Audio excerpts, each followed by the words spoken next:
Halo semuanya, apa kabar? Jadi, it has been a while since saya launch my video.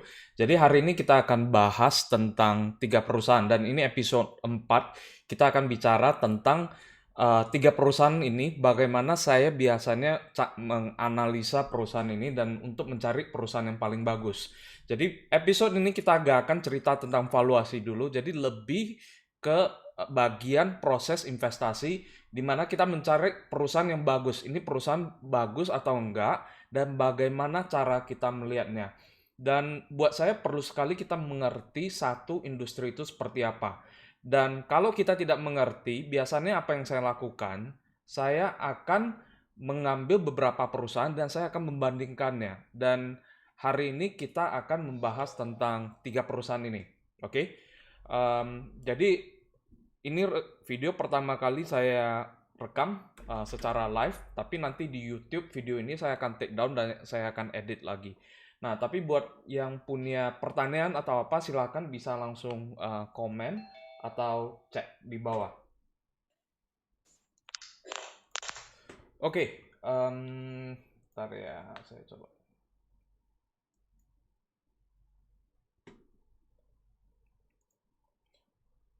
Ups, oke.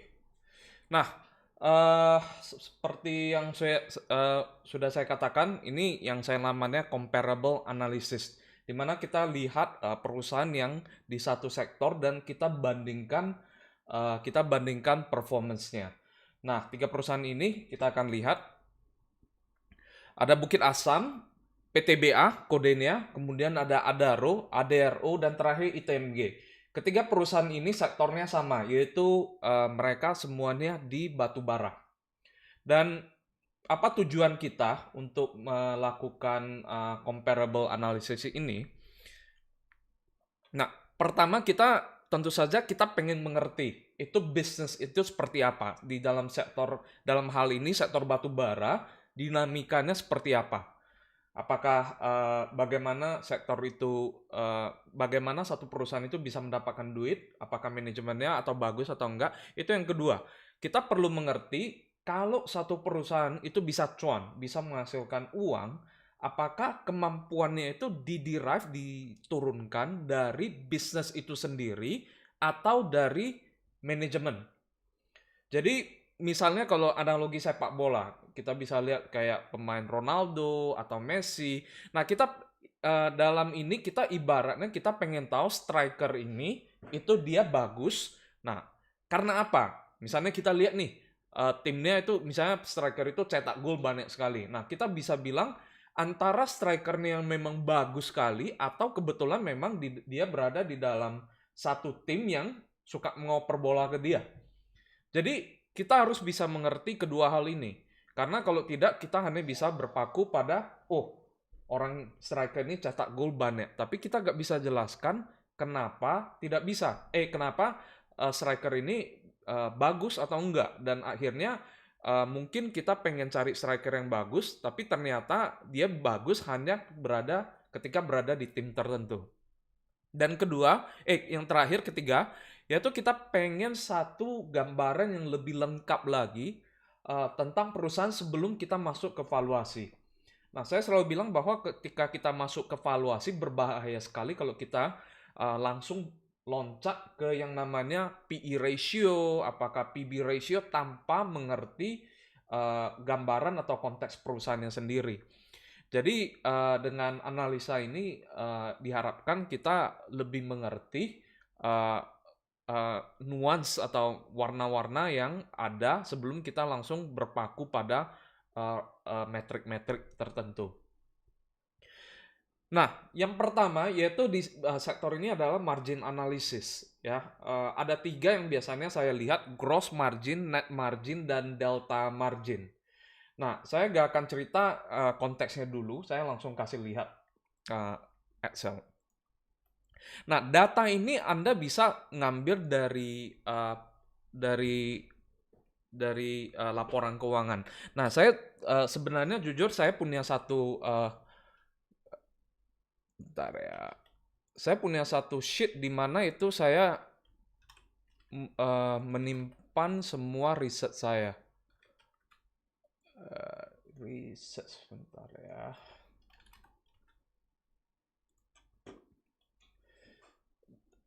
Saya saranin kita itu sebagai satu investor ya, kita harus punya satu catatan yang bisa kita update.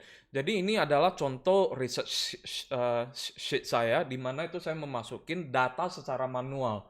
Ya saya tahu banyak yang berlangganan kayak ada terminal atau data, tapi saya tetap sarankan apalagi untuk yang baru mulai berinvestasi, untuk satu persatu masukin ke sini. Ya, jadi karena kalau kita masukin sendiri, at least kita mempunyai satu sense nih. Kita ada satu sense di mana kita punya sense ada angkanya. Jadi bukan sekedar kita lihat kalau dari terminal datanya dan kita gak catet, itu terkadang kita bisa lupa. Ya. Nah, saya modifikasi sheet itu, jadi saya seperti ini. Dan biasanya saya akan tarik sebisa mungkin 10 tahun. Jadi perusahaan yang baru IPO mungkin ya ada 3-4 tahun is fine. Tapi untuk comparable analysis semakin panjang datanya semakin bagus. Karena kita bisa melihat apa yang terjadi di dalam sejarah perusahaan ini. Nah, yang saya masukin di sini adalah revenue, COGS, gross profit, delta margin, net profit, retain earning, ROIC, OCF, dan seterusnya di sini. Nanti saya jelaskan kenapa saya pilih angka-angka ini. Nah, tentunya saja ada angka-angka lain yang juga penting dan kita bisa perhatikan. Tapi untuk for the purpose of this session, buat saya ini angka yang cukup bisa mendeskripsikan apa yang terjadi dalam perusahaan ini. Nah, tentu saja kalau kita bahas dari PTBA, saya akan mulai dengan Bukit Asam dulu. Ini adalah revenue, top line. Anda bisa lihat secara sekilas saja dari 2010 sampai 2019, pertama kali kita akan lihat apa? Ada pertambahan revenue. Dan sebenarnya buat saya ini luar biasa ya. Dalam 10 tahun, PTBA yang mempunyai omset sekitar 8 triliun, itu bisa grow hampir 3 kali lipat. Tidak banyak perusahaan yang mampu menghasilkan satu growth yang sangat kencang. Nah, bagian kedua itu COGS. Nah, biasanya COGS kalau Anda bisa lihat, kalau misalnya di restoran, yang namanya COGS, kalau kita jual restoran, misalnya kita jual kopi nih, yang namanya COGS adalah biaya seperti biaya kopi, atau susu, atau bahkan cangkir plastik. Ya. Bahkan cangkir plastik. Bentar ya, kenapa? Jadi dalam hal ini Anda bisa lihat COGS artinya setiap dia memasukinnya, misalnya ini ada hampir revenue 8.000, COGS-nya itu 4,2. Itu adalah cost yang dia harus keluarin. Ya. Dan menghasilkan gross profit-nya 3,6. Ya. Anda bisa lihat selama waktu berjalan, ini ada gross profit ya. Selama waktu berjalan, ini gross profit biasanya cenderung stabil, ya. Karena buat saya gross profit itu akan memberitahu saya sebenarnya ini bisnis bagus atau enggak, ya. Tentu saja dalam hal ini Anda bisa lihat variasi dari gross profit sebenarnya dipengaruhi oleh satu hal, ya, yaitu pergerakan harga batu bara. Make sense dong? Kalau misalnya harga batu bara lagi di puncak, maka Anda bisa jual lebih mahal dan menghasilkan gross profit yang lebih tebal, ya. Dan perusahaan misalnya kalau kita lihat perusahaan-perusahaan jasa atau manufaktur cenderung gross profit-nya itu lebih stabil, ya. Pengecualian tentu saja ada, misalnya kalau Anda lihat di Eka Dharma itu gross profit-nya sangat berpengaruh dengan harga minyak. Jadi kita harus mengerti dalam satu perusahaan apa key cost driver-nya. Cost driver-nya itu apa? Nah, dalam hal ini di dalam perusahaan batu bara obvious banget bahwa key driver-nya itu di harga batu bara. And it makes sense ya. Karena ini adalah bisnis komoditas di mana orang itu nggak akan peduli dengan merek, orang nggak akan peduli dengan seberapa lama perusahaan Anda berjalan, orang itu hanya bergantung dengan barang Anda seberapa murah. Ya, ini adalah bisnis komoditas. Nah, itu gross profit. Nah, Net profit tentu saja setelah dikurangin hal-hal lain. Misalnya Anda hitung setelah dipotong biaya gaji, biaya overhead, atau misalnya biaya administrasi, ini adalah net profit dan bisa dibilang keuntungan yang bisa kita eh, terima sebagai pemegang saham. Ya, bentar ya, saya akan Excel how to draw. Jadi net profit pada dasarnya adalah sisa. Jadi net apa yang kita bisa simpan. Nah, banyak di dalam dunia investment ada orang yang menggunakan net profit, tapi most of the time, kebanyakan waktu net profit bukanlah angka yang lu harus pakai, karena most likely ini adalah angka yang paling banyak interpretasinya. Nah, ada orang yang mengatakan mungkin mereka akan lihat free cash flow, ada orang yang melihat ke owner's earning. Tapi dalam hal PTBA dan teman-temannya ini, nanti saya akan kasih lihat di pada akhirnya sebenarnya net profit sama net profit sama cash flow-nya itu kita bisa estimasi dan rasionya itu cukup dekat. Jadi dalam hal ini tidak begitu banyak istilahnya ya interpretasi yang akan mendistorsi angka net profit kita. Nah, di sini net profit, di bawahnya ini ada net margin. Nah, biasanya dalam hal ini, dua hal ini aja sebenarnya kita bisa melihat sesuatu yang cukup interesting. Misalnya ini, kalau Excel, kita bisa quick analysis, kita sparkline misalnya. Sorry.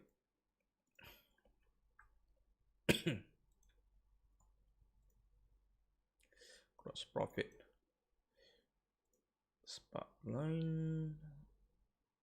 Nah, Anda bisa lihat ini kalau misalnya kita ditarik sparkline. Nah, yang Anda akan lihat nanti ini sebenarnya sangat bergantung dengan cycle-nya batu bara. Ya.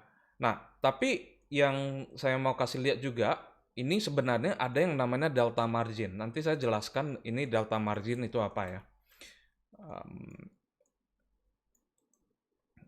Delta margin.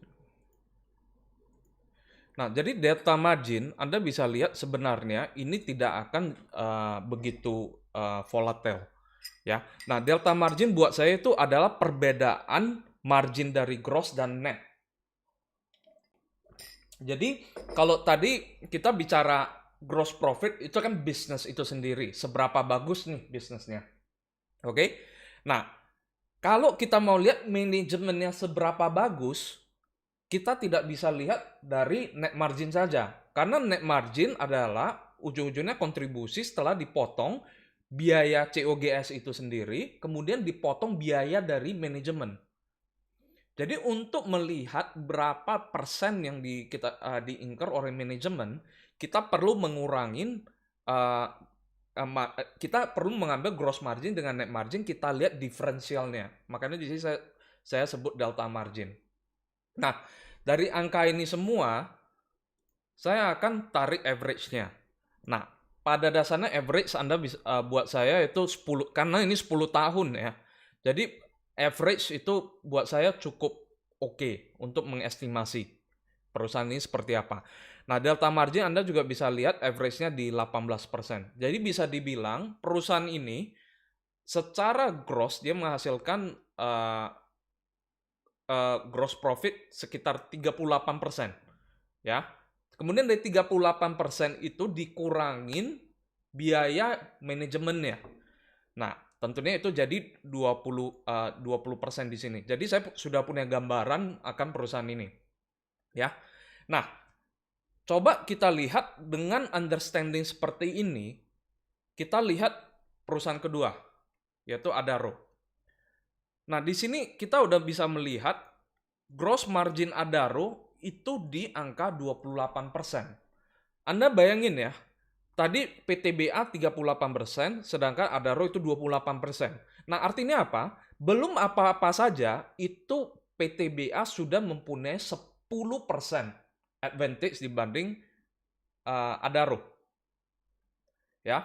Jadi ini yang sering saya katakan di dalam dunia investasi, itu bisnis itu tidak adil.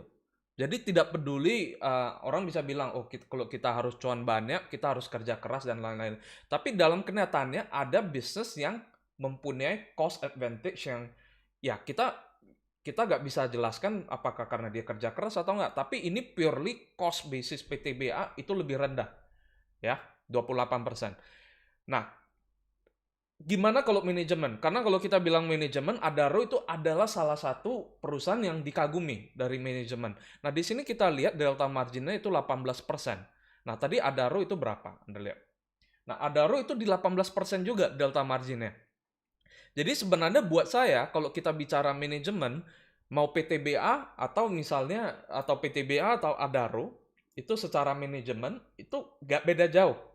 Ya, apakah karena PTBA itu lebih mudah untuk dioperate atau enggak, itu saya juga tidak bisa jelaskan, tapi setahu saya ketika saya tarik 10 tahun terakhir, average-nya itu 18%.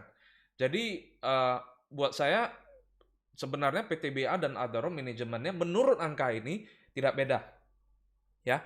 Nah, kemudian sampai yang terakhir adalah net profit. Ada 10% di sini. Nah, net profit tadi seperti yang kita udah lihat, net profit ini 20%. Nah, jadi artinya apa? Setiap revenue, jadi untuk mendapatkan profit yang sama, Adaro itu perlu memiliki sales 2 kali lipat. Ya. Jadi kalau misalnya untuk mendapatkan profit 10 dalam kasusnya PTBA, dia perlu dapat omset 50. Sedangkan Adaro untuk mendapatkan 10, dia harus mendapatkan 100. Nah, nanti kita akan lihat, karena dari bisnis yang low margin dengan bisnis yang tebal, seharusnya itu bisnis yang tebal itu lebih susah untuk grow. Seharusnya, ya. Karena Anda bayangin, dari misalnya Bukit Asam, dari 50, dia mau menaikkan dari omsetnya 50, dia mau menaikkan ke 100, itu dari segi Adaro dia harus dari 100 menaikkan ke 200, ya.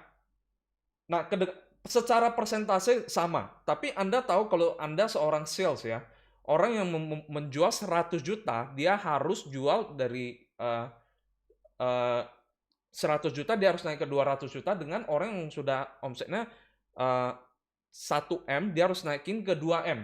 Dengan margin yang setengahnya dari yang pertama. Itu tentu saja itu lebih susah. Makanya hari ini kalau kita lihat salesnya secara penjualan, Adaro itu sebenarnya masih jauh lebih besar dari Bukit Asam. Oke, nah itu adalah bagian dari margin analysis. Bagian selanjutnya yaitu di sini biasanya saya akan lihat setiap perusahaan ada yang namanya moat, ya. Moat itu kalau bahasa kerennya orang yang belajar di sekolah bisnis itu namanya barrier of entry. Nah, setiap bisnis yang mempunyai margin tebal, you better find out kenapa perusahaan itu memiliki margin yang sangat tebal. Dan ini adalah satu pertanyaan yang sangat kualitatif, ya. Pertanyaan yang sangat kualitatif. Jadi setiap ketika kita analisa perusahaan, kita tidak bisa misalnya langsung bilang, oh karena hal ini atau hal ini. Dan biasanya kita perlu analisa yang lebih mendalam. Dan dalam kasus ini PTBA, Anda harus ingat, di dalam bisnis ketika ada margin yang abnormal, artinya apa? Margin yang abnormal itu akan menginvite atau mengundang kompetisi. Nah, dengan PTBA yang 20% marginnya, tentu saja kalau di dalam bisnis pasti ada kompetitor lain yang masuk. Nah, pertanyaannya, bagaimana sebuah perusahaan seperti Bukit Asam bisa mempertahankan moat-nya? Nah, moat itu akan menghasilkan dua, ya. Satu, marginnya tidak akan deteriorate, tidak akan turun. Kedua, growth-nya itu tidak akan terganggu. Jadi ada dua jenis moat, kita harus bedain, ya. Nah, jadi kalau misalnya dalam kasus Anda bisa lihat kerangka moat ini bisa diaplikasikan di banyak sektor perusahaan, misalnya bank. Nah, di dalam bank buat saya hanya ada dua bank yang buat saya memiliki moat, yaitu BCA dan BRI. Nah, BCA dan BRI itu memiliki moat yang berbeda. Dan buat saya, yang mana yang lebih defensible, sampai tahun lalu saya merasa BRI lebih defensible. Karena Anda bisa melihat, ya, BRI itu lokasinya itu di pelosok, BCA di perkotaan. Di perkotaan saingannya banyak, di pelosok saingannya nggak banyak. Nah, jadi kalau misalnya hari ini BRI mau mengambil market share BCA, bisa nggak? Bisa. Dia tinggal buka cabang di kota. Ya. Nah, tapi kita lihat the other way around. Kalau misalnya BCA mau masuk ke marketnya BRI, itu tanda tanya besar. Ya, kira-kira dia kirim siapa untuk buka cabang di pelosok? Kira-kira cukup gede nggak? Nah, jadi buat saya itu adalah satu kerangka untuk mengerti bagaimana kompetisi itu bisa berinteraksi di dalam satu sektor. Nah, bisa nggak kita punya cerita salah, kita punya tesis salah? Bisa. Makanya mood ini adalah sesuatu yang sangat kualitatif, yang sangat bergantung dengan kemampuan kita mengerti untuk sektor itu. Dan bicara tentang mood itu bisa tergerus. Jadi ada hal-hal yang akan menggerus mood itu kalau misalnya manajemen tidak menjaganya. Nah, dalam hal ini kalau kita balik ke dalam sektor batu bara, nah sebenarnya Adaro dan PTBA dua-duanya punya mood. Nah, Adaro moodnya itu di mana sebenarnya dia adalah salah satu perusahaan yang sangat efisien dan produksinya sangat gede. Ya, economy of scale. Nah, di dalam teori bisnis ada beberapa mode, Anda bisa cek, mungkin Anda tinggal Google aja. Ada hal seperti economy of scale, ada mode seperti yang namanya brand, ada yang namanya network effect. Jadi banyak perusahaan kayak social media company itu network effect, ya. Jadi ada mungkin lowest cost production, ya, itu juga ada satu mode. Nah, dalam hal ini saya berani argue bahwa PTBA sebenarnya mode-nya itu di mana? Lowest cost production. Buat yang lebih mengerti di dalam dunia batu bara ini, sebenarnya tambang PTBA itu sangat-sangat spesial sekali. Jadi dibanding tambang lain, PTBA ini adalah sebuah tambang yang lokasinya itu di Sumatera ya, Tanjung Enim. Dan cost-nya itu, ini please correct me if I'm wrong di komen di bawah. Tambangnya itu tidak perlu transportasi yang mahal. Bahkan PTBA itu udah invest di jalur kereta api. Jadi soal transportasi batu bara biasanya kan banyak yang pakai tongkang lewat sungai dan lain-lain. Dalam kasus PTBA ini tidak ada. Jadi dikirim dengan kereta api. Dan ini adalah salah satu berkah yang didapat oleh manajemen. Nah, kalau itu pengertian saya, itu tesis saya, tentu saya akan berpikir, bisa nggak diancam dengan perusahaan lain? Bisa nggak market share ini atau moat ini terancam oleh company lain? Nah, buat saya ini akan susah sekali. Kenapa? Karena balik lagi PTBA ini menjadi satu double edged sword ya, pedang bermata dua. Artinya dia kuat sekali di tambang itu, dia memiliki cost yang sangat rendah, tapi pada saat yang sama artinya apa? Dia tidak bisa ekspansi ke tempat lain lagi. Karena ketika dia buka tambang baru, ya, tambang baru artinya dia belum tentu bisa mendapatkan cost structure yang sama dengan sekarang. Dan saya rasa itulah yang membuat manajemen PTBA yang tidak begitu agresif ekspansi terlalu jauh dari lokasi mereka. Jadi ini dari segi analisa mood, I'm sure banyak yang terutama analis di bidang batu bara yang bisa memberikan insight yang lebih lagi tentang ini. Oke, next one. Kalau kita bicara capital efficiency, ada dua angka yang biasanya saya pakai, return of equity sama return of invested capital. Nah, kita lihat. Nah, ROE ini angkanya. Jadi di PTBA, ROE itu apa? Nah, ROE pada dasarnya itu melihat satu perusahaan, ada dua yang kita bisa lihat. Satu, dari segi bisnis ini seberapa bagus. Semakin tinggi pastinya semakin bagus. Tapi ada yang kedua lagi yang lebih penting, yaitu bisnis itu capital structure-nya seperti apa. Capital structure itu begini. Jadi ketika saya punya 100 dan saya menghasilkan 20, ya, itu ROI saya itu 20%. Nah, tapi bisa nggak saya menaikkan ROI saya menjadi 40%? Bisa. Caranya gimana? 100, saya punya 100, kemudian saya pinjamin duit. Ya, saya pinjam duit dari bank 100, jadi 100 ditambah 100. Nah, dengan bisnis yang sama, saya bisa melakukan dua kali lipat, sehingga saya menghasilkan 40. Nah, perhitungan ROI adalah 40/100. Kenapa 100? Karena equity tidak bergantung dengan debt.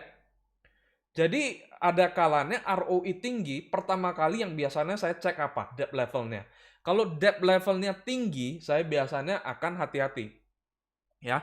Nah, dalam hal ini PTBA kalau Anda lihat itu sebenarnya debt levelnya sangat-sangat rendah. Nah, di sini ada 33, 42 dan seterusnya. Rata-rata di 30. Ini sangat cyclical juga, sangat tergantung dengan siklusnya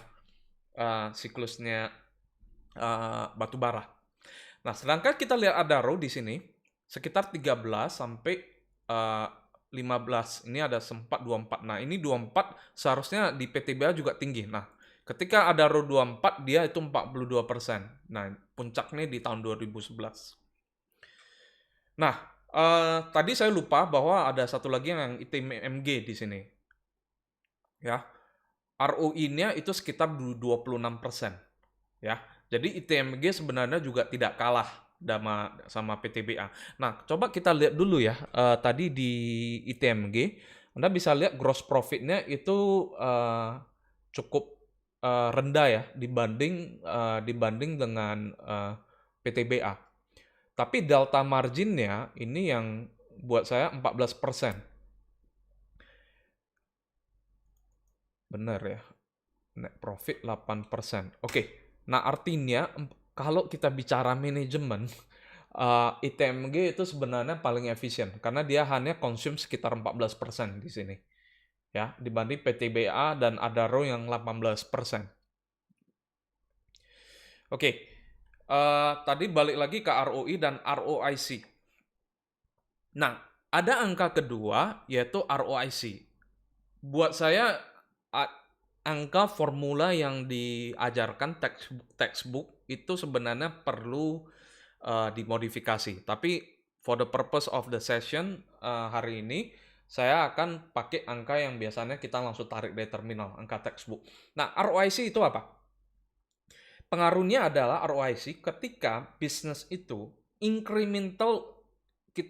incremental uang yang kita masukin itu returnnya berapa. Saya kasih contoh. Misalnya nih, Anda punya bisnis 100 sekarang, 100 juta. Oke? Nah, 100 juta, Anda returnnya 10%. Oke?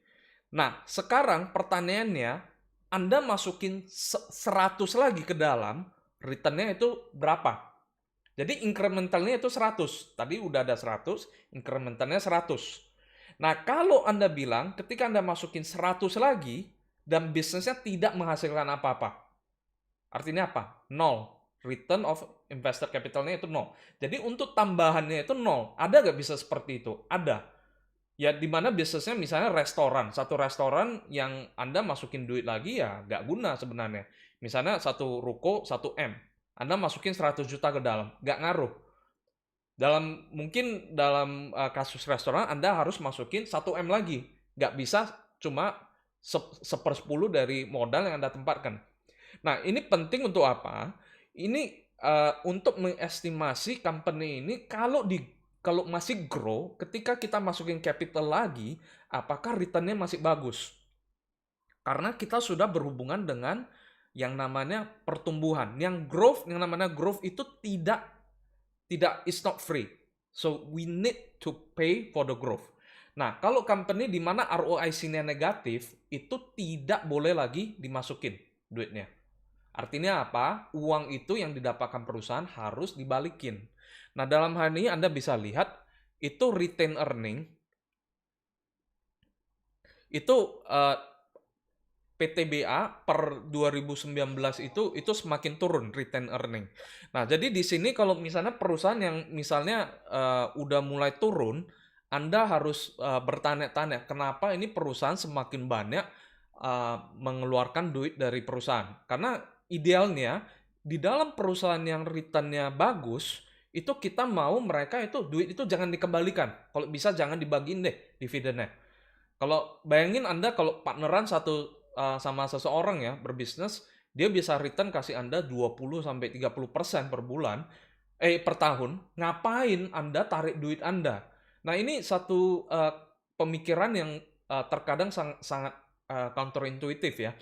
Saya itu besar di Medan, jadi kita itu kalau orang pebisnis Medan banyak itu punya prinsip, oh saya masukin duit, kemudian apa yang terjadi? Saya tarik dulu duitnya. Saya ambil dulu induknya, kemudian kasih bunganya atau anaknya itu baru berkembang. Nah, saya ngerti itu sebenarnya ada satu prinsip konservatif di belakang itu. Tapi kalau kita lihat perusahaan seperti ini, kalau Anda menemukan yang namanya perusahaan compounder di mana dia itu bisa redeploy, reinvest capital yang begitu tinggi, Anda nggak mau, you better not take the money out of the company. Karena susah sekali kalau kita bisa uh, ngambil duit ini dan invest dengan angka yang lebih tinggi. Nah, hal yang sama Anda bisa lihat di Unilever atau di Multibintang. ROI-nya itu sedemikian tinggi, tapi dalam kasus Unilever dia bahkan tidak bisa reinvest lagi karena dia juga udah terlalu gede sehingga Anda bisa lihat tiap tahun itu return earning-nya hampir nol. Hampir semuanya dibagi keluar. Karena dia bilang take your money, kita gak usah redeploy. Walaupun ini is a good business, but we cannot redeploy it anymore. Ya. Nah, dalam kasusnya Adaro ini adalah return earning malahan kita lihat dari segi return earning lebih bagus. Buat saya pribadi ya, kalau saya lihat angka seperti ini, ROIC-nya kan lebih rendah nih. Saya dalam kasus Adaro, saya akan keluarin duit lebih banyak. Jangan terlalu reinvest lagi di perusahaan yang sama. Just take back the money and then be done with it. Sedangkan di dalam kasus PTBA, return earning-nya harapan saya sebenarnya harusnya lebih tinggi.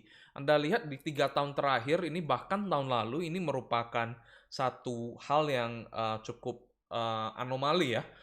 Hanya 10%. Dan saya rasa ada banyak pengaruh di luar sana itu yang menyebabkan kenapa return earning itu semakin rendah dalam kasus PTBA. Yaitu kasus ketika sudah di take over sama Inalum, katanya induknya perlu duit, jadi disuruh, oh bagi nih duitnya. Padahal sebenarnya kita sebagai pemegang saham PTBA, kalau kita hanya lihat angka saja di kasus ini, angka itu akan jauh lebih compounded di dalam PTBA daripada dikeluarin dan dimasukin ke induk perusahaan. Nah, yang terakhir kita lihat ITMG. Nah, ITMG juga retainnya masih sangat tinggi. Nah, ini membuat satu pertanyaan buat saya, walaupun ROIC-nya itu masih tinggi ya. Karena setahu saya, cadangan batu bara ITMG itu paling rendah di antara ketiga perusahaan ini. Nah, Anda akan lihat di dalam sesi ini saya hampir tidak pernah menyentuh dengan cadangan batu bara. Ya, orang pasti bingung dong, Chris, kalau Anda di sektor batu bara, kenapa tidak lihat cadangan batu bara sebagai satu metrik? Buat saya itu saya tidak pernah percaya menggunakan cadangan batu bara untuk menilai value satu perusahaan. Biasanya analis suka pakai nih cadangan batu baranya masih ada sekian besar, kemudian apa yang dilakukan adalah dia akan DCF, discounted cash flow. Asumsi batu bara seperti apa, berapa banyak, harganya gimana, dan berapa tahun yang diperlukan untuk ekstraksi berdasarkan produksi. Saya tidak percaya itu adalah angka yang sangat akurat. Ya. Jadi kalau masalah cadangan batu bara yang saya perhatikan cuma satu, apakah cukup banyak? Nah, dalam kasus PTBA dan Adaro itu cadangan batu baranya itu di atas 50 tahun. ITMG masih mungkin sekitar 20 tahun. Jadi saya tidak begitu mementingkan itu. Jadi saya hanya perlu tahu cukup nggak, cukup panjang nggak. Kalau cukup panjang, that's enough. Karena buat saya investment horizon saya itu antara 5-15 tahun. Jadi selagi dia masih bisa berproduksi selama waktu itu is fine. Sisanya itu adalah bonus, ya. Oke. Next one. Ini saya mau zoom in di Adaro. Nah, karena ada alasan kenapa dari segi capital return dari ROIC-nya dari Adaro itu cukup rendah. Karena dari 3 perusahaan ini kemarin ketika saya meriset ini ada sesuatu yang cukup mengganggu saya. Mengganggu dalam hal Karena ketika kita analisa satu perusahaan, pasti kita menemukan ada data-data yang sebenarnya nggak cocok ke modelnya. Nah, ada satu angka yang saya track, yaitu dalam PTBA, ini adalah CAPEX. Nah, jadi capital expenditure itu adalah uang yang dipakai untuk menginvest di capital goods, ya barang-barang modal. Ya, jadi kalau Anda batu bara itu sering dipakai untuk misalnya beli mesin, traktor, misalnya bangun bahan bangunan dan segala itu dimasukin ke capex. Nah, Anda perlu tahu capex itu saya akan bahas di episode lainnya, dan buat saya ini ada kerangka lain yang cukup penting juga, yaitu tentang capital expenditure. Pada dasarnya capex itu dibagi dua, yaitu growth capex dan maintenance capex. Saya kasih contoh. Maintenance capex itu misalnya Anda punya satu restoran nih, ya, udah jalan nih 5 tahun. Nah, tiba-tiba perlu ganti, mesin Anda rusak, Anda harus replace. Atau misalnya lampu Anda sudah putus, Anda perlu ganti jadi lampu baru.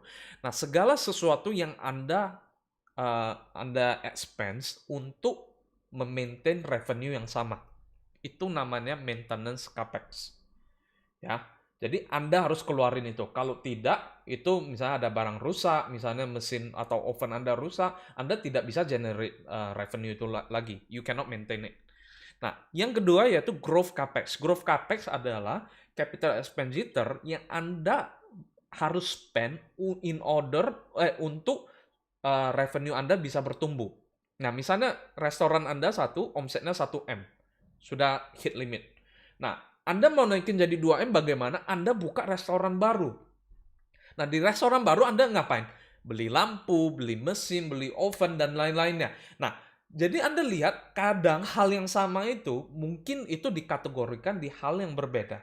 Ya, tapi di bagian ketika Anda buka restoran baru, Anda tahu itu Anda bisa pilih untuk tidak buka. Makanya di dalam disebut growth capex. Kalau Anda mau grow, Anda harus spend. Kalau tidak grow, ya nggak usah spend. Sedangkan kalau yang maintenance, itu Anda perlukan untuk maintain dengan revenue, untuk maintain revenue yang sama. Nah, di dalam dunia finansial ada CFO atau CEO perusahaan yang cukup bagus, yang dia akan keluarin statement di laporan keuangannya. Kita spend capex sebanyak ini, kita spend capex sebanyak ini di maintenance, kemudian spend berapa banyak di growth. Terutama misalnya perusahaan seperti yang ada berhubungan dengan restoran, itu biasanya mereka ada tulis misalnya pembukaan restoran baru, capex-nya berapa. Anda tahu itu growth capex. Ya, sisanya semuanya saya biasa masukin ke maintenance. Nah, dalam hal ini PTBA setiap tahun Anda bisa lihat dia spend angka sekitar 7% dari revenue. 7 sampai ini Anda lihat rata-ratanya ya. Rata-ratanya sekitar di 5% dari omset, ya. Nah, di sini saya ada statistiknya. Jadi capex per income itu sekitar 23%, dari revenue itu 5%. Sedangkan Anda lihat di ITMG angkanya juga 17,2. Ya. Nah, capex ini juga lumayan rendah. Karena buat saya kalau tambang yang sudah lumayan mature itu biasanya juga tidak perlu terlalu banyak lagi yang harus diinvest. Nah, luar biasanya Anda lihat apa yang terjadi di sini. Ada ROE 86%. Kemudian capex per revenue itu 9%. Nah, apa yang cukup menarik, kenapa buat saya lumayan bingung adalah di sini. Ada satu angka lagi yang namanya OCF, operating cash flow dengan net income. Nah, rasio ini saya gunakan untuk ngerti apa? Nah, terkadang ketika kita analisa perusahaan, ada di mana dia bilang, oh saya ada net income sebanyak 100 juta, tapi cash flow-nya mungkin 20 juta aja. Jadi ada shortfall sekitar 80 juta. Nah, sering sekali 80 juta ini kenapa bisa terjadi? Karena perusahaan ninggiin semakin agresif dalam recognizing revenue-nya, ya. Jadi terkadang saya jual tapi lu gak usah bayarin duit, saya kasih kredit deh. Nah, itu sebenarnya tidak bagus kalau terlalu agresif. Nah, dalam kasus ini kalau lihat operating cash flow dibagi net income-nya itu 106. Ya. Anda lihat di ITMG itu 111. Jadi itu sebenarnya bagus, yaitu cash flow-nya itu sebenarnya lebih gede dari net income. Ya. Nah, apa yang terjadi ketika saya lihat highlight ke Adaro, ini adalah di 196. Nah, buat saya, kalau ada perbedaan sekitar 20-30%, ini masih bagus. Tapi yang saya lihat adalah 2 kali lipat. Nah, makanya kemarin saya zoom in dengan Adaro. Nah, apa yang terjadi di sini? Saya lihat dari Adaro sendiri, revenue-nya, ini adalah total revenue ya, dari Adaro. Saya cari nih, ini kenapa? Jadi saya lihat ini net profit, ini angka-angka, kemudian dari capex, kemudian dari operating cash flow. 3 angka ini yang saya akan highlight. Saya jelaskan pada Anda. Nah, OCF, operating cash flow, biasanya bisa kita dapatkan juga, kita ngambil net profit, kita masukin ke depresiasi. Karena depresiasi itu non cash flow. Itu sudah dibayarkan kemarin. Nah, kemudian saya akan lihat juga dari sini, ini kan kemarin udah capex nih.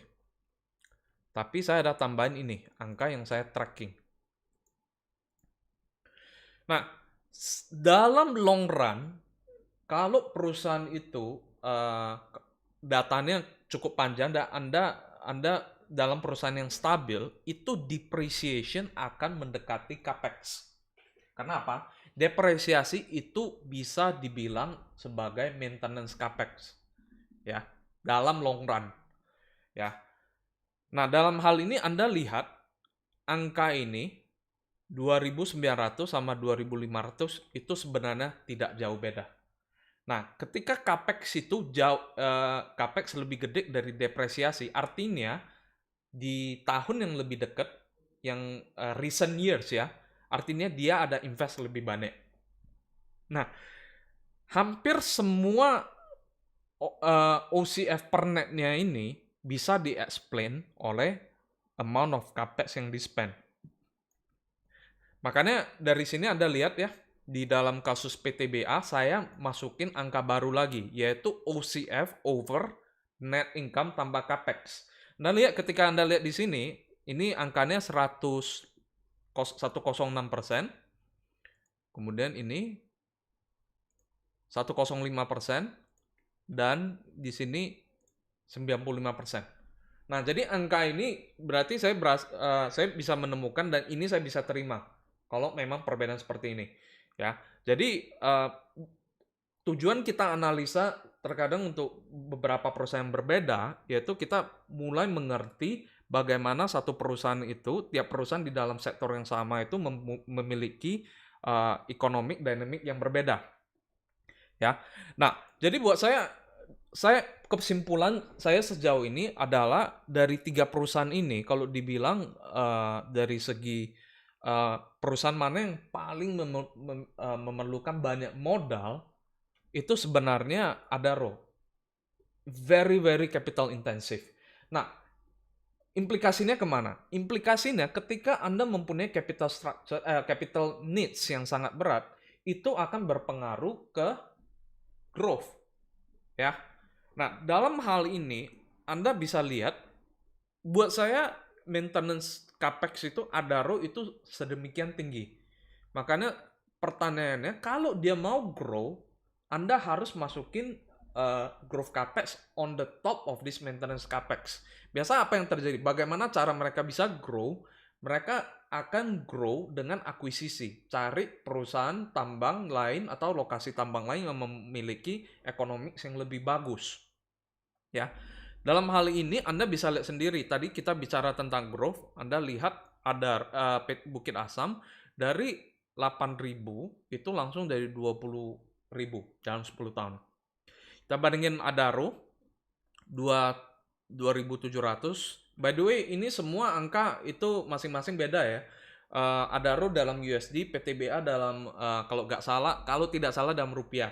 Jadi yang saya lebih fokuskan ke persentasenya, bukan di angkanya. angka absolut. Nah, Anda lihat revenue Adaro itu hampir dari 2.700 ke 3.400. Saya rasa itu hanya sekitar 20-25%. Anda bayangin Bukit Asam hampir 300%, Adaro hanya 25% dalam 10 tahun ya. Kemudian ITMG ini malahan tidak ada growth ya. Jadi Anda kalau bisa lihat sebenarnya dari motivasi ITMG karena dimiliki banyak porsi dimiliki asing juga ya. Jadi saya rasa mereka dari segi manajemen kemungkinan ada satu pemikiran di mana mereka mau take back the capital as much as possible. Jadi mereka tidak, they are not looking into reinvesting in the company anymore. Penting nggak? Penting. Karena sebagai seorang investor, saya pengen tahu dong, ketika Anda run satu perusahaan, kira-kira tujuan kamu apa? Apakah lu pengen jalan di tempat aja perusahaannya, atau lu pengen itu, ayo kita akan grow this company, we will dominate it. Nah, kalau di perusahaan yang growth-nya, unit economics-nya masih bagus, you want to grow, you want to grab market share. Sedangkan kalau dalam kasus bisnis yang mungkin sudah doesn't make sense, mungkin kita lihat banyak perusahaan koran misalnya, unit ekonomisnya udah gak jalan, udah ya jangan di reinvest lagi, jangan beli lagi mesin percetakan dan lain-lain, kembalikan capital kepada shareholder ya. Oke, nah ini jarang sekali saya dengar analisa-analisa di Indonesia yang melihat ke remunerasi. Jadi pada dasarnya remunerasi itu apa? Remunerasi itu adalah gaji yang diterima oleh BOC dan BOD, manajemen dan komisaris. Ya, jadi saya selalu track angka ini karena saya pengen tahu nih bagaimana itu perusahaan itu membayar orang-orang yang running perusahaan. Ya, dan apakah itu align sama pemilik perusahaan? Banyak sekali kasus di mana ada terutama family business ya, family business yang listed, yang public company, di mana itu ketika mereka spend, terkadang manajemennya mengambil duit yang sangat banyak, gaji yang sangat gede. Ya, kenapa? Karena si manajemen itu ternyata punya saham juga, mungkin bagian dari keluarga atau siapa. Jadi mengambil gaji tinggi-tinggi karena mereka bisa decide, oh gaji manajemen segede itu. Padahal sebenarnya kalau mereka hire orang lain dengan posisi yang sama dan kerjaan yang sama, mungkin mereka tidak akan bayar setinggi itu. Ya, jadi buat saya ini saya selalu cek ya, dan kalau Anda cukup rajin, Anda bisa nge-track loh persentasenya. Nah, cara lihatnya dari mana? Biasanya saya kasih contoh dari kasus Adaro. Nah, di dalam laporan keuangannya ini biasanya kelihatan nih. Di bagian kiri itu biasanya di bagian pertama dari annual letter ada tulis. Dalam kasus ini Adaro nih. Dia ada bilang total remuneration. Kalau Anda pakai komputer, Anda bisa pakai PDF, Ctrl F, remuneration. Nah, setiap perusahaan lokasinya agak slightly different. Jadi Anda perlu sedikit waktu untuk mencari angkanya ya. Dan di sini ditulis 23,6 juta dolar. Dan di sini udah di cover BOC dan BOD. Jadi dua-duanya saya selalu masukin kedua komponen ini ya, ditambahin ya. Nah, kalau Anda mau lebih picky lagi, Anda lihatnya ke sini di bagian bawahnya, di bagian yang panjang banget tulisan semua ya. Biasanya di bawah transaksi dengan pihak berelasi, dan ini pun sebenarnya dikubur di lokasi yang cukup susah dicari ya. Jadi Anda lihat kompensasi manajemen kunci di sini Anda lihat, dan dia juga dijelasin dewan komisaris dan direksi grup. Jadi keduanya. Nah, dalam Anda lihat kalau di laporan keuangannya PTBA itu dipisah BOC sama BOD, dan apa yang saya lakukan saya tambahkan itu keduanya itu ya. Di sini juga Anda bisa lihat dari angka di kiri ini 23,6 juta, sedangkan di laporan di sini malah ditulis sekitar 25. Jadi ada satu lagi imbalan pasca kerja. Buat saya ya ditambahin aja semua. Anda mau pakai yang 23,6 atau 25,5, buat saya itu doesn't make a lot of difference. Nah, balik lagi kita lihat di Excel kita. Nah, saya biasanya ini adalah bagian keduanya. Ini kedua yang bisa remunerasi. Saya selalu pakai percentage ya. Jadi dalam kasus ini Anda bisa lihat remunerasi itu 130, kemudian Anda bayangin dari profit. Nah, Anda lihat 3%, 4%, 5%, 6%, 2%, 2%, 3%. For me is nice. Ya, Anda boleh picky atau apa, tapi ini adalah manajemen dan komisaris yang benar-benar jagain perusahaan Anda, yang Anda invest untuk mastiin perusahaan ini running in a good way. Ya, jadi 2-3%, I'm fine. Dan lihat kemudian di Adaro, oke, Adaro lebih tinggi, ya. Sekitar 6%, 5%, Anda lihat juga ada 11-13%. Nah, buat saya kalau setinggi 6%, saya mulai tanda tanya. Ini sebenarnya bisa nggak kan? Sebenarnya worth it atau enggak? Tapi ya balik lagi, ini tergantung Anda punya situasi ya. Karena buat saya tadi saya bilang lagi, Adaro itu sebenarnya dari posisi yang sangat tidak diuntungkan. Tapi dengan kemampuan manajemen, itu mereka mampu mendeliver hasil yang not very bad gitu.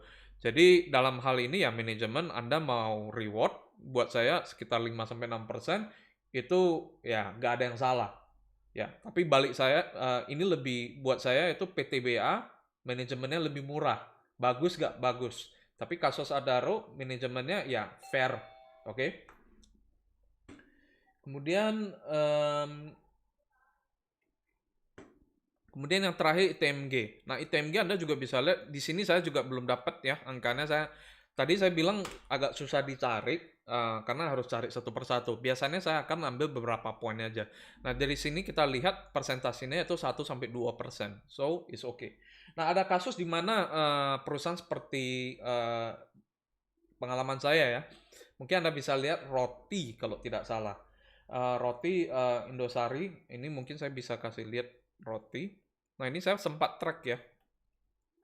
Remuneration over profit. Dari yang lucunya itu ini dari sampai 2016. Saya agak track lagi 7, 8, 9. Biasanya saya akan ketika saya revisit perusahaan, saya akan cari lagi nih. Ya. Jadi di sini Anda bisa lihat remuneration over profit-nya 7%, 7% naik jadi 17, 12, 16, 18. Nah, biasanya kalau sudah terjadi 2-3 tahun, saya udah bilang ini berarti kemungkinan besar mindset-nya si komisaris atau mungkin pemegang saham, shareholder, mungkin sudah tidak begitu care dengan ini ya. Karena buat saya 18% itu dan ini terjadi mungkin 4 tahun berturut-turut. Nah, kalau ketika saya run perusahaan, ketika manajemen itu miss targetnya, apa yang terjadi? Tahun depan saya akan kurangin bonus mereka dong. Jadi logikanya seperti itu. Tapi ketika saya melihat perusahaan yang dari 7% tiba-tiba 17%, berarti nggak perform dong. Kemudian tahun depan berlanjut lagi tanpa ada adjustment, buat saya itu sesuatu yang tanda tanya. Anda lihat di sini 8, 11, 26 ini makin naik. Ini dihukum mungkin dapat 22 turun. Nah, kemudian ke depannya 42 dan 21. Jadi dalam 5 tahun itu kompensasinya dari 8 naik ke 51. Ya. Sedangkan dari Anda lihat dari net profit di sini cuma berkali 2. Ya. Jadi biasanya ini yang gue lihat dari segi remunerasi. Oke. Jadi itu adalah sebenarnya sekilas apa yang saya bahas dari beberapa metrik saya perhatikan. Jadi ada beberapa pertanyaan yang mungkin saya nggak gitu detail ya. Mungkin di sesi lain atau mungkin ada teman-teman yang punya insight, mungkin bisa leave di komen bawah. Nah, tadi saya ada bicara tentang apa sih yang drive ROI atau ROIC-nya. Seperti apa? Tadi saya bilang PTBA itu mungkin di lowest cost production. Orang sering bilang Adaro moodnya adalah di manajemen, tapi setelah kita lihat angkanya tidak mensupport teori bahwa mood Adaro ada di manajemen, karena kita lihat sebenarnya dari segi si ITMG juga sebenarnya lebih bagus. Ya. Defensible dalam kasus Bukit Asam, yes is defensible. karena lokasinya itu satu, jadi buat Anda mau mengambil market share PTBA, Anda perlu buka tambang baru di sekitar dengan kualitas yang sama, ya. Kemudian pertanyaan kedua tentunya market condition secara makro. Apakah coal is going to be viable in long term? Ya, sebenarnya pergerakan penurunan saham batu bara sudah terjadi bahkan sebelum krisis COVID ya. Jadi yang terjadi itu banyak perusahaan sudah di dunia ini secara global orang mulai balik lagi ke renewable dan Anda lihat harga minyak yang turun begitu kencang ya, dan buat saya punya view bahwa coal itu paling sedikit untuk 10 sampai 15 tahun ke depan bakal tetap viable. Nah, a lot of you banyak yang bakal nggak setuju dengan pernyataan saya, tapi buat saya gini, jadi permintaan demand coal itu terutama untuk electric generation itu adalah sesuatu yang sangat sticky ya. Nah, kalau misalnya Anda bicara minyak, ketika COVID terjadi, penerbangan di stop, orang nggak begitu banyak ngemudi, ya, nggak pakai mobil, jadi demand-nya minyak itu bisa langsung drop. Tapi sekarang pertanyaannya kalau untuk batu bara ya mungkin ada bilang orang tidak barbecue lagi ya. Tapi saya rasa orang itu bukan market terbesar dari batu bara. Ya, market terbesar di batu bara itu masih tetap di electric generation. Dan Anda tahu proses penciptaan kapasitas listrik itu bukan sesuatu yang bisa langsung Anda tidak bisa langsung saya pengen buat pembangkit listrik batu bara nih langsung. Itu tidak bisa. Itu memiliki plan yang sangat panjang dan ekspektasi orang itu return-nya itu dalam hitungan dekade. Saya masih ingat tahun lalu ketika saya ke Jepang, itu saya lihat di Osaka itu di pelabuhannya itu ada satu gunung batu bara. Bayangin Jepang yang sangat gede, yang sangat maju itu masih running pakai batu bara. Ya, jadi saya rasa untuk 10 sampai 15 tahun ke depan ini merupakan satu hal yang masih viable. Ya. Nah, kemudian terakhir tentang valuasi. Valuasi saya tidak cerita banyak di sini karena itu di sesi yang lain. Tapi buat saya di hari ini batubara dengan PE ratio yang sangat rendah ya. Saya rasa ini merupakan sesuatu yang sangat interesting ya. Anda bayangin kalau PE ratio yang 5 sampai 7 kali. Artinya apa? 5 sampai 7 tahun Anda bisa balik modal ya. Jadi saya tidak peduli mungkin 15 tahun lagi batubara itu seperti apa. Kalau itu saya harus pastikan. Tapi kalau misalnya saya percaya dalam 3 tahun nih batu bara akan mati, ya, saya mungkin agak takut, ya. Jadi balik lagi ke tadi saya ada bicara tentang reserve ya, batu bara reserve. Dulu itu pernah saya berdebat sama satu equity analyst ya. Dia bilang ada satu saham yang cukup bagus, PE ratio-nya kalau nggak salah 9, itu sekitar 5 tahun lalu kalau nggak salah. Dan kemudian saya lihat PE ratio-nya itu 9, tapi cadangan batu baranya tinggal 8 tahun. Nah, itu yang bahaya. Artinya apa? 8 tahun Anda produksi tambang batu bara Anda habis, tapi Anda belum sempat balik modal. Ya murah nggak? Murah, 9 tahun waktu itu ya. 9 tahun, tapi masalahnya cadangan batu bara Anda tidak cukup. Ya. Dalam kasus ini, ketiga perusahaan ini memiliki cadangan batu bara yang cukup panjang. Jadi bisa dibilang di atas 20-30 tahun you are covered. Mengingat beberapa perusahaan itu pertumbuhan produksi dan revenue-nya juga tidak begitu tinggi. So, itu aja episode saya kali ini. Semoga membantu. Bila punya pertanyaan atau mungkin memiliki usul, kira-kira apa yang mau di-cover, let me know di komen bawah. Please subscribe, and then mungkin bisa follow di Instagram saya juga kalau Anda mau bertanya. Saya biasanya lebih senang di YouTube karena komennya itu tetap tinggal ya. So, hopefully it's helpful. Thank you very much. Have a nice day.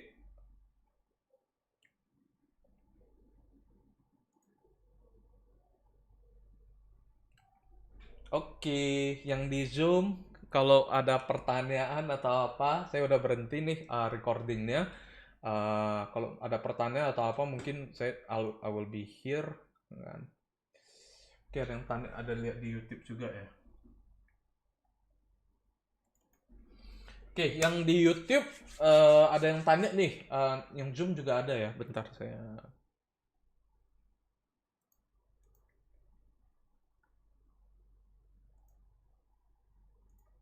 Oh, video boleh share ke publik. Tenang, itu video nanti saya akan edit yang baru, itu nanti saya taruh di YouTube, itu biasanya ada di YouTube-nya. Screenshot-nya udah di-share ya, udah. Video boleh share ke publik nanti aja kalau jadi ada link YouTube-nya gua akan kirim. Next discussion ada highlight comparison antar emiten. Antar emiten gimana, Wen? Mungkin bisa dijelasin. Ini kan udah antar emiten juga. Dari Rofiq Nugroho, emiten batu bara itu bisa nentuin harga jualnya sendiri nggak? Ada dampaknya fundamental. Itu saya tidak begitu ngerti karena itu cukup detail dan saya sebenarnya nggak begitu fokus di batu bara. Tapi untuk harga jualnya biasanya yang setahu saya mereka ada futures, ya. Jadi mereka pasti nentuin tapi ada dasarnya dong. Jadi mereka nggak bisa langsung sembarangan harganya. Jadi kalau harga reference-nya misalnya di 50 ya mereka mungkin bisa nego 52 atau 48. Yang pasti nggak bisa 70 atau 80 kecuali kalau itu dijual ke pemerintah. Setahu saya kalau Anda jual ke pemerintah itu angkanya di bawah pasar ya. Tadi saya di sini juga ada ini ya. Ada satu angka yaitu ini juga berapa persen yang dijual. Jadi di PTBA cukup menarik karena segmennya itu di atas 50% dijual di Indonesia. Ya, 62 sampai 59. Sedangkan Adaro segmennya itu 25% di Indonesia, hampir 75% ekspor. Sedangkan ITMG bahkan cuma 12%. Itu angka yang saya dapatkan di sana. Jadi bisa juga dibilang jual di Indonesia itu lebih cuan ya. Tapi itu saya juga tanda tanya karena saya tidak tahu seharusnya logikanya jual ke domestik itu lebih murah harga jualnya. Makanya kemarin ada berita di mana pemerintah mau pakai cost plus untuk beli batu bara untuk PLN itu jadi satu impact yang cukup gede buat PTBA. Tapi buat saya sih PTBA dalam situasi paling parahnya pun itu ROI-nya masih cukup tinggi ya.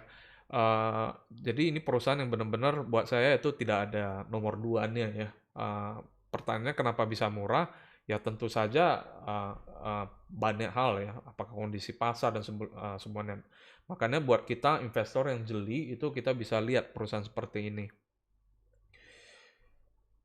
Ditunjukkan berdasarkan rasionya. Oke.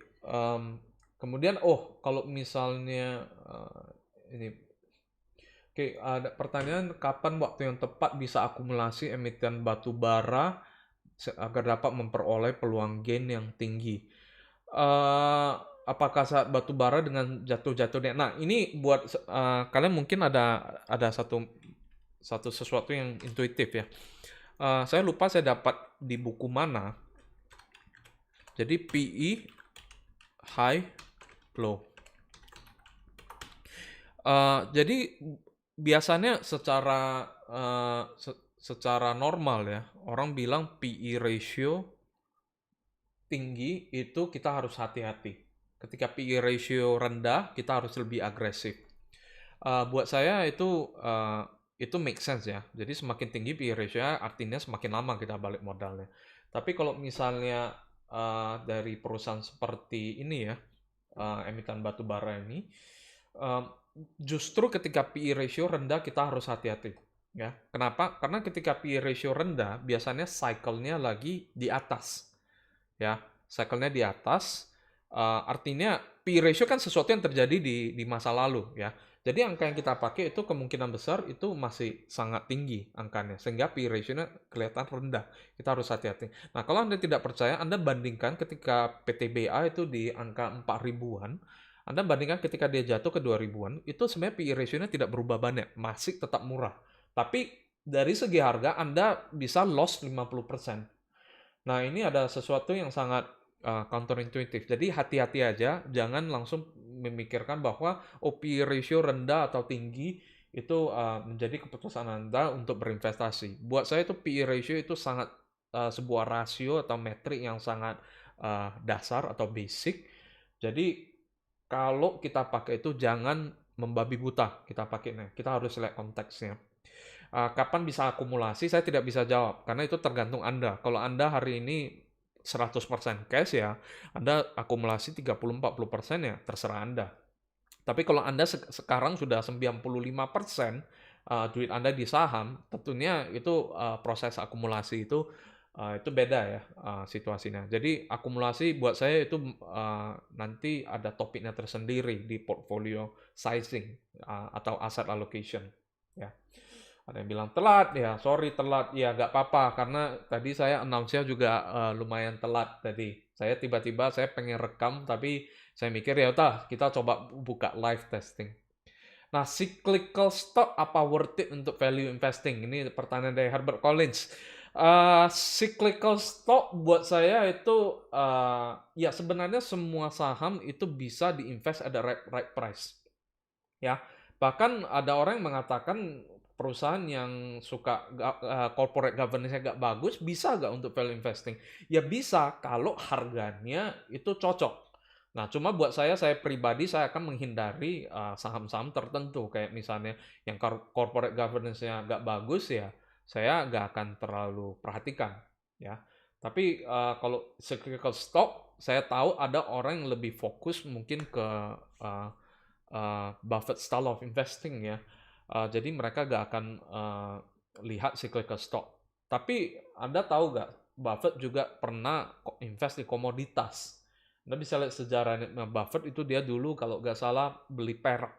Perak atau silver atau copper, saya lupa salah satu.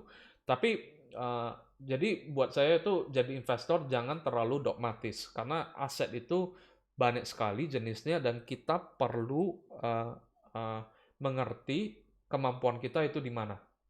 Ya, kita punya toolset yang benar nggak?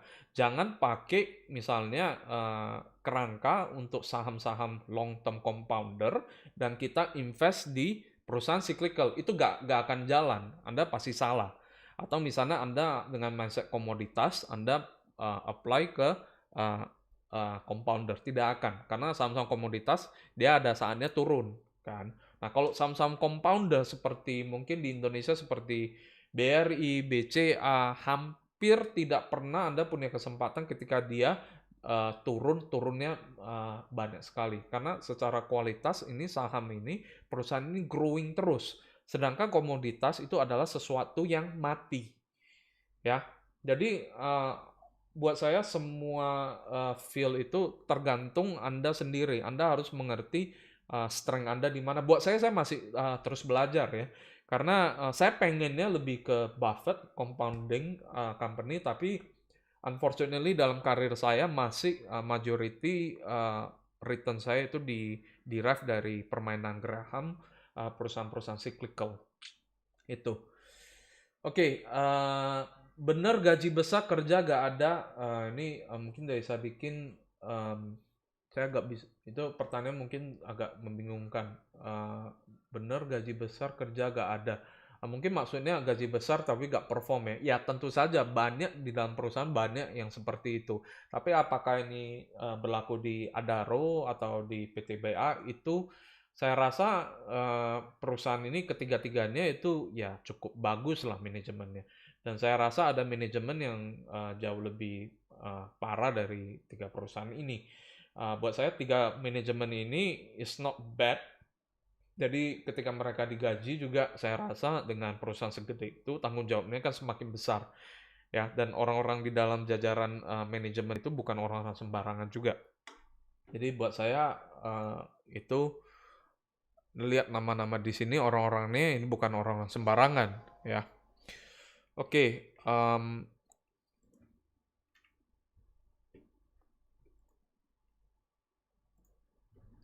next saya lihat ada pertanyaan lagi gak? Oke, tidak ada lagi. Kalau ada pertanyaan silakan. Kalau udah tidak ada, mungkin we will end this session. Thank you banget for everyone. Gitu-gitu di YouTube ada 20 orang juga yang nonton. Yang di Zoom tadi ada 8 orang, sekarang udah makin berkurang jadi 4. Thank you banget udah mendengar. Hopefully this is helpful. Ditunggu lagi video selanjutnya. Oke, thank you.